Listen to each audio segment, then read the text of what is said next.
तो हमारे एक्सपेरिमेंट का ऑब्जेक्ट है to determine the modulus of rigidity of the material of a given wire by dynamical method using Maxwell's needle.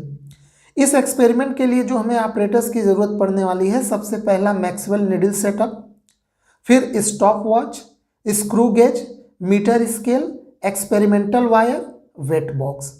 इस experiment में जो हम फॉर्मूला यूज़ करेंगे एक्सपेरिमेंटल वायर का मॉडुलस ऑफ रिजिडिटी निकालने के लिए, वो है the modulus of rigidity eta of material of wire is given by eta equal to 2πl bracket में ms minus mh capital L square बटे small r to the power 4 bracket में t2 square minus t1 square. इसमें जो terms use किए गए हैं वो हैं small l length of experimental wire, capital L length of hollow brass tube यानी मैक्सवेल नीडल का लेंथ, ms जो है वो mass of each solid cylinder. तो पूरे एक्सपेरिमेंट में 2 सॉलिड सिलेंडर और 2 हॉलो सिलेंडर का प्रयोग करते हैं, तो एक सिलेंडर का सॉलिड सिलेंडर का मास हमें पुट करना है, और यहाँ पे mh है mass of each of the hollow cylinder. Small r है radius of experimental wire, capital T1 है time period when solid cylinders are placed inside and hollow cylinder outside, T2 है time period when solid cylinders are placed outside and hollow cylinder in. तो पहले arrangement में जब हमें इसका time period T1 calculate करना है, जिसके लिए सॉलिड सिलेंडर दोनों इनर पार्ट में रहते हैं, यानी इसके एक्सिस ऑफ रोटेशन या एक्सिस ऑफ ऑक्सीलेशन के पास, और हॉलो सिलेंडर जो रहते हैं वो आउटर साइड में रहते हैं। तो इस अरेंजमेंट में जब हम इसका ऑक्सीलेशन का टाइम पीरियड निकालते हैं तो वो होगा T1, और सेकेंड अरेंजमेंट में मैक्सवेल नीडल में हम हॉलो सिलेंडर को एक्सिस ऑफ रोटेशन के पास रखते हैं और सॉलिड सिलेंडर को आउटर पार्ट में रखते हैं। तो इस अरेंजमेंट में इस नीडल के ऑक्सीलेशन का जो टाइम पीरियड निकालते हैं वो है T2। नेक्स्ट इसका पार्ट आता है ऑब्जर्वेशन। तो सबसे पहले हम नॉर्मल मीटर स्केल की सहायता से एक्सपेरिमेंटल वायर का लेंथ मेज़र कर लेंगे, और लेंथ ऑफ मैक्सवेल नीडल, जो मैक्सवेल नीडल वो ट्यूब है उसका लेंथ उस पर लिखा रहता है, उसको हम यहाँ पे मेंशन कर देंगे। फिर हमने जैसा कि बताया 2 सॉलिड सिलेंडर यूज करते हैं, तो बारी बारी हम दोनों सॉलिड सिलेंडर का वेट करेंगे, तो mass of 1 solid cylinder and mass of other solid cylinder. फिर फॉर्मूले में हमें एक ही सिलेंडर का मास रखना होता है, तो एक्यूरेसी के लिए हम दोनों सिलेंडर के मास का मीन ले लेंगे। इसी प्रकार हम हॉलो सिलेंडर के साथ भी एक हॉलो सिलेंडर का मास, फिर दूसरे हॉलो सिलेंडर का मास, और फिर उसका मीन ले लेंगे, और स्क्रू गेज की सहायता से जो एक्सपेरिमेंटल वायर है उसका हम रेडियस यहाँ कैलकुलेट कर लेंगे। इतना करने के बाद फिर हम उसके बाद अब पहला अरेंजमेंट जब दोनों हॉलो सिलेंडर आउटर साइड में रखे हों और सॉलिड सिलेंडर इनर पार्ट में रखे हों, तो उसके लिए उसके ऑक्सीलेशन का टाइम पीरियड कैलकुलेट करेंगे, जिसके लिए ये मैंने ऑब्जर्वेशन टेबल पहले से ही बना रखा है। फिर ये पार्ट करने के बाद हम सेकेंड मेथड, यानी हम फिर सिलेंडर का पोजीशन चेंज करेंगे और इनर पार्ट में हॉलो सिलेंडर और आउटर पार्ट में सॉलिड सिलेंडर लगा के फिर से उसके ऑक्सीलेशन का टाइम पीरियड नोट करेंगे। तो यहाँ पे देख रहे हैं नंबर ऑफ ऑक्सीलेशन हम अपने से तय कर लेंगे कि 5 ऑक्सीलेशन या 10 ऑक्सीलेशन, जितने ऑक्सीलेशन का हमें टाइम लेना है वो हम यहाँ निकाल लेंगे। फिर उसके बाद वहाँ से हम टाइम पीरियड कैलकुलेट कर लेंगे। तो इन सभी पैरामीटर को कैलकुलेट करने के लिए हम चलते हैं एक्सपेरिमेंटल सेटअप पे। ये है मैक्सवेल नीडल एक्सपेरिमेंट का सेटअप, जिसके सहायता से हमें एक अननोन वायर का मॉडुलस ऑफ रिजिडिटी कैलकुलेट करना है। ये है वायर का फिक्स सिरा, और इसका निचला सिरा ये इस प्रकार नीडल से लगा रहता है। इसको अगर और बारीक से देखें तो इसमें 15 सेंटीमीटर इधर और 15 सेंटीमीटर इधर, यानी इस नीडल का इफेक्टिव लेंथ 30 सेंटीमीटर होता है। इसमें 2 हॉलो सिलेंडर और 2 सॉलिड सिलेंडर होते हैं। ठीक है, तो ये 2 सॉलिड सिलेंडर हैं, ये 2 सॉलिड सिलेंडर होते हैं और 2 हॉलो सिलेंडर होते हैं। तो हम इस एक्सपेरिमेंट का पहला पार्ट करेंगे। इस पार्ट में दोनों हॉलो सिलेंडर बाहर होंगे और दोनों सॉलिड सिलेंडर अंदर की ओर होंगे। तो इस केस में जो इस मैक्सवेल नीडल का जो टाइम पीरियड आएगा उसको हम T1 नाम देंगे। तो इसके लिए हम इसको इसके मीन पोजीशन से डिस्प्लेस करेंगे और जब ये स्टेबल हो जाए तो इसको धीरे से हम छोड़ देंगे और जब एक दो ऑक्सीलेशन करके ये स्टेबल हो जाएगा तो मान लीजिए मैं यहाँ पे ये स्टॉप वॉच ऑन कर देता हूँ। तो अभी ये मीन पोजीशन के एक साइड आया, फिर उसके बाद वापस जब ये अपने इनिशियल पोजीशन में जाएगा तो एक ऑक्सीलेशन हो गया, फिर इधर आया, फिर से अपने इनिशियल पोजीशन पे जाएगा, दो ऑक्सीलेशन, ये और ये तीन ऑक्सीलेशन।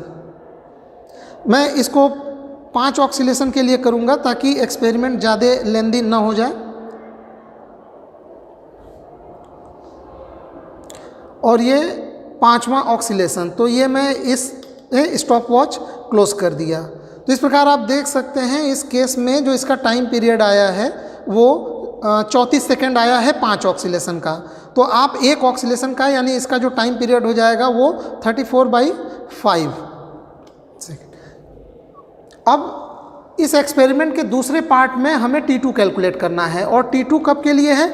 जब हमारे दोनों हॉलो सिलेंडर अंदर हों और दोनों सॉलिड सिलेंडर बाहर की ओर हों। तो मैं ये पूरा अरेंजमेंट फिर से सेट कर देता हूँ। इस बार दोनों हॉलो सिलेंडर को अंदर की ओर लगाएंगे और सॉलिड सिलेंडर को बाहर की ओर इस प्रकार से सेट कर देंगे। तो सेम प्रोसेस हमें इसमें भी रिपीट करना है। इसमें भी हम इसका टाइम पीरियड क्या, तो इस एक्सपेरिमेंट का सेकेंड पार्ट करने के लिए सबसे पहले मैं स्टॉप वॉच को फिर से 0 पे रीसेट कर लेता हूं और फिर से इसको इसके मेन पोजीशन से डिस्प्लेस करके एक साइड हम इसको धीरे से छोड़ देंगे। तो फिर से जब ये इसी पोजीशन पे आएगा तो मैं फिर से वहीं पे स्टॉप वॉच को ऑन कर दूंगा। तो ये मैंने स्टॉप वॉच ऑन कर दिया। अब ये फिर से अपने मेन पोजीशन के एक साइड आएगा और फिर वापस जब दूसरे साइड जाएगा तो हमारा एक ऑक्सीलेशन हो जाएगा। इसी प्रकार मैं इसे भी 5 ऑक्सीलेशन के लिए कैलकुलेट करूँगा। तो इस केस में जब हमारा सॉलिड सिलेंडर बाहर की ओर है तो इसका ज़्यादातर मास अब इसके एक्सिस ऑफ रोटेशन से थोड़ा सा किनारे की ओर शिफ्ट कर गया, यानी इसका रेडियस ऑफ गायरेशन बढ़ गया। तो जब रेडियस ऑफ गायरेशन बढ़ गया तो इसका टाइम पीरियड भी बढ़ जाएगा। जबकि पहले केस में हमारा हॉलो सिलेंडर बाहर की ओर था और सॉलिड सिलेंडर अंदर की ओर था, जिससे इसका ज़्यादातर मास का डिस्ट्रीब्यूशन इसके एक्सिस ऑफ रोटेशन के पास आके कॉन्सेंट्रेट हो गया था, जिसके कारण रेडियस ऑफ गायरेशन भी कम हो गया था। और रेडियस ऑफ गायरेशन कम होने के कारण उसका टाइम पीरियड भी कम हो गया था उस केस में। और ये आप देख भी सकते हैं यहाँ पे ये स्लो वाइब्रेटर है। तो ये हमारा 5वां ऑक्सीलेशन है। तो इस प्रकार मैं यहाँ पे ये स्टॉप कर देता हूँ। तो इस प्रकार से इस केस में 5 ऑक्सीलेशन में 53 सेकेंड लगा, यानी एक ऑक्सीलेशन में 53/5 सेकेंड। जबकि पहले केस में हमारा 5 ऑक्सीलेशन का समय 34 सेकेंड लगा था, यानी एक ऑक्सीलेशन 34/5। यानी जब दोनों सॉलिड सिलेंडर बाहर की ओर होंगे तो टाइम पीरियड ज़्यादा होगा। क्यों? क्योंकि mass distribution axis of rotation से थोड़ा किनारे शिफ्ट हो गया, जिसके कारण रेडियस ऑफ गायरेशन बढ़ गया और रेडियस ऑफ गायरेशन बढ़ गया तो इसका टाइम पीरियड भी बढ़ जाएगा। तो इस प्रकार हमने T1 और T2 कैलकुलेट कर लिया। अब हमें इसमें 3 पैरामीटर और चाहिए। पहला इस निडल का लेंथ, तो वो हमने पहले ही आपको बताया 30 सेंटीमीटर। इसके अलावा ये जो वायर, जिस वायर का हमें मॉडुलस ऑफ रिजिडिटी कैलकुलेट करना है उसके लेंथ की भी ज़रूरत पड़ेगी। तो उसके लिए हम एक नॉर्मल स्केल की सहायता से इसका लेंथ कैलकुलेट कर लेंगे। तो अगर मैं इसके ऊपरी भाग से लेके यहाँ तक का लेंथ कैलकुलेट करूँ तो ये स्केल में 46 सेंटीमीटर के आसपास आ रहा है। तो ये इस वायर का लेंथ हो गया। इसके अलावा हमें इस वायर के रेडियस की भी ज़रूरत पड़ेगी। तो इस वायर का रेडियस कैलकुलेट करने के लिए हमें स्क्रू गेज का सहायता लेना पड़ेगा। स्क्रू गेज, तो स्क्रू गेज का प्रयोग हम कैसे करते हैं, कैसे स्क्रू गेज की सहायता से किसी वायर का रेडियस मेजर किया जाता है, इसको मैं अपने एक अलग से वीडियो में कवर कर दूंगा ताकि ये एक्सपेरिमेंट ज़्यादा लेंदी ना हो जाए। तो इस प्रकार से हम इस स्क्रू गेज से इसका रेडियस, सबसे पहले हम इसका डायामीटर मेजर करेंगे। इस स्क्रू गेज की सहायता से, और डायामीटर मेज़र करने के बाद हम उसको 2 से भाग दे के इसका रेडियस ले लेंगे। और इस प्रकार से सभी वो अननोन पैरामीटर जो एक्सपेरिमेंट से कैलकुलेट किए जा सकते थे हमने कैलकुलेट कर लिया। अब हम इसे फाइनल फार्मूले में पुट करके इसका मॉडुलस ऑफ रिजिडिटी कैलकुलेट कर सकते हैं।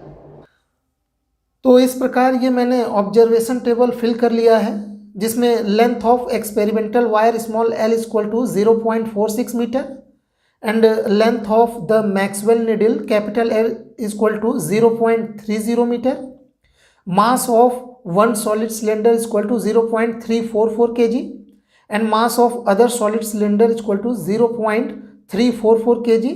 तो दोनों के मास का जब हम मीन लेंगे तो वो आएगा 0.344 kg। फिर mass of one hollow cylinder equal to 0.140 kg and mass of other hollow cylinder वो भी इतने ही है 0.14 kg। तो इनका मीन दोनों हॉलो सिलेंडर के मास का मीन आएगा 0.140 kg। और लास्ट में ये जो हमने एक्सपेरिमेंटल वायर लिया था उसका रेडियस आएगा 0.48 इंटू 10⁻³ मीटर। एक्सपेरिमेंटल वायर का रेडियस स्क्रू गेज की सहायता से कैसे कैलकुलेट करते हैं इसको मैं एक नेक्स्ट अलग से लेक्चर में कवर कर दूंगा।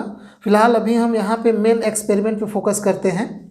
फिर पहला पार्ट जब T1 कैलकुलेट कर रहे थे तो उसके लिए ये मैंने ऑब्जर्वेशन टेबल फिल कर लिया है। 5 ऑक्सीलेशन के लिए टोटल समय 34 सेकेंड, तो एक ऑक्सीलेशन के लिए 6.80। इसी प्रकार एक्यूरेसी और बढ़ाने के लिए ये मैंने 3 बार, एक बार 5 ऑक्सीलेशन, फिर 10 और फिर 15 ऑक्सीलेशन पे ये मैंने एक्सपेरिमेंट रिपीट किया, जिसमें इसमें हमारा जो मीन टाइम पीरियड आ रहा है वो 6.64 सेकेंड आ रहा है। ये तब के लिए है जब हमारा सॉलिड सिलेंडर इनर साइड में था और हॉलो सिलेंडर आउटर साइड में।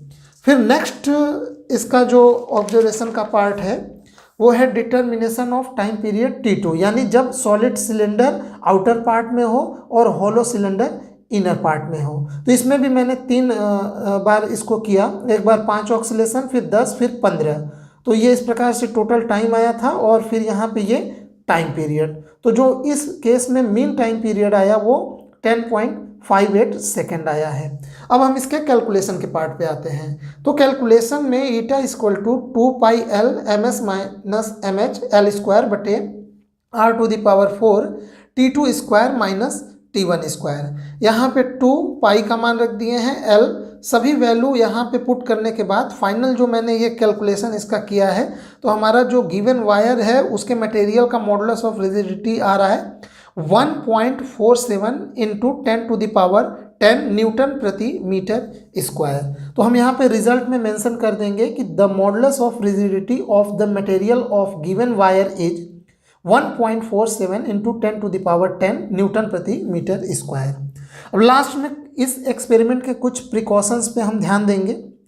पहला प्रिकॉशंस है the experimental wire should B Fairlie thin, long and uniform in cross section, यानी जो वायर है वो यूनिफॉर्म क्रॉस सेक्शन का होना चाहिए। ऐसा ना हो कि बीच में कहीं मोटा हो फिर पतला हो जाए, इस प्रकार का नहीं होना चाहिए वरना एक्सपेरिमेंट में एरर आ जाएगा।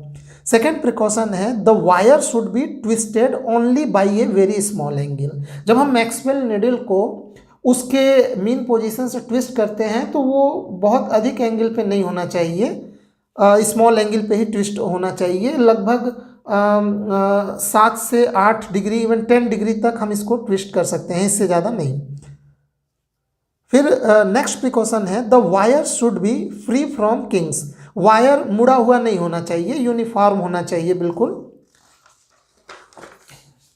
नेक्स्ट प्रिकॉशन है the motion of the needle should be purely rotational in a horizontal plane, यानी जब मैक्सवेल ऑक्सीलेट करे तो उसका जो ऑक्सीलेशन है, जो रोटेशन हो रहा है वो हॉरिजॉन्टल प्लेन में होना चाहिए, न कि वो वर्टिकल प्लेन में ऊपर नीचे भी ऑक्सीलेट कर रहा हो। ऐसे में हमारे वैल्यू में एरर आ जाएगा। फिर नेक्स्ट है no portion of cylinder should be project outside the Maxwell needle. जब हम सिलेंडर्स को मैक्सवेल निडल में पुट करते हैं तो सिलेंडर का कोई भी पार्ट मैक्सवेल निडल के बाहर नहीं होना चाहिए। ये हमारे कुछ प्रिकॉशंस हैं। इसके वाइवा क्या पॉसिबल वाइवा क्वेश्चंस हो सकते हैं उसको हम लोग एक नेक्स्ट लेक्चर में कवर करेंगे।